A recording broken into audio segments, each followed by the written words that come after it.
मुसलमान जिसको एक बीमारी कभी नहीं हो सकती थी, सबसे ज्यादा गोली बिक रही है ज़ैनेक्स की पाकिस्तान में। डिप्रेशन, मोमिन को कैसे डिप्रेशन हो सकता है? अल्लाह वाले को कैसे डिप्रेशन हो सकता है? तुमने तो पहाड़ जमीन एक कर दिए, माजी का रेफरेंस है तुम्हारा, तुम कैसे घबरा गए आगे से? तुम्हें क्यों मायूसी होगी? डाउट कहां से आ गई? जबकि पहला जुमला अल्लाह कुरान में कहता है इंसान और बंदे का ताल्लुक कायम ज़ालिकल किताबु ला रैब फीह से होता है। हम कैसे शक में आ गए? अगरचे वो बहुत आगे निकल गया है, अगरचे मद्दे मुकाबिल बहुत आगे निकल गया है, तो जिंदगी इन्हीं चीजों का नाम है बेटा। लोग तुझसे आगे चले जाएंगे, लोग तुझे पीछे छोड़ जाएंगे, क्योंकि तेरे पास वसाइल नहीं होंगे, तेरे पास असबाब नहीं होंगे, तेरे पास वो शोहरत नहीं होगी, वो तलक्की बिल कबूल नहीं होगी, लोग तुझे अब मानते नहीं होंगे, तेरा सिक्का बिकता नहीं होगा, तू लोगों की धड़कन नहीं होगा, तू किसी का एहसास नहीं होगा और किसी की फिक्र नहीं होगा। इन लम्हात में और इन वादियों में लीडर पैदा होता है, इन लम्हात में और इन घाटियों के अंदर एक इमाम और क़यादत जन्म लेती है, और इन्हीं औकात के अंदर एक रूह अपनी एक्सीलेंस को अटैच करने के लिए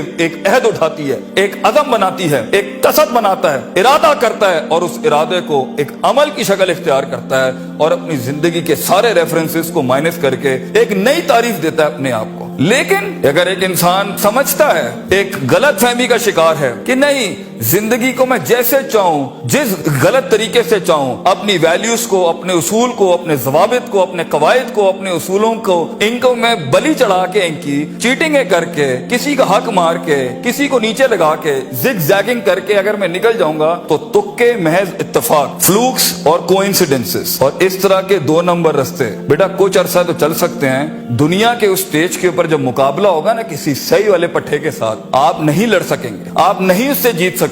इसलिए ये वक्त होता है, ये लम्हात होते हैं, ये लहजात होते हैं, इंसान अपने आप को तैयार करता है। लेकिन एंड में मैं फिर भी यही कहूंगा, स्किल मैनेजमेंट, हुनर के ऊपर इंसान जितना भी स्ट्रॉन्ग क्यों ना हो, इंसान सोने को कुंदन, कतरे को समंदर, जर्रे को एक चट्टान और एक छोटी सी आतिश को एक आतिश फिशा तब बनाता है जब उसके अंदर वो कलेजा, वो जिगर हो, परसिस्टेंट रहने का, पेशेंट रहने का, साबिर रहने का, कंसिस्टेंट रहने का, कांस्टेंट रहने का, मुस्तकिल मिजाज रहने का, इस्तकलाल रहने का, कि I'll keep falling down and I'll keep moving forward, I'll keep falling down and I'll keep falling, I'll keep moving forward. He strikes his way in those storms that are meant to nail him down. तो ये सबर के बगैर ये सफर नहीं हो सकता, ये सबर के बगैर, ये तहम्मुल के बगैर, इन इत्मीनान और इनके बगैर वो सुकून नहीं मिल सकता। वरना स्ट्रेस मार देगा, एंग्जाइटी मार देगी, जेलसी मार देगी, तकब्बुर मार देगा, हसद मार देगा, हिक़्द मार देगा, ये सारी चीजें गिरा देंगी। वो जो तेरे उस दर्द को और तेरी सिस्कियों को और तेरी उन तकलीफों को नहीं समझ सकेंगे।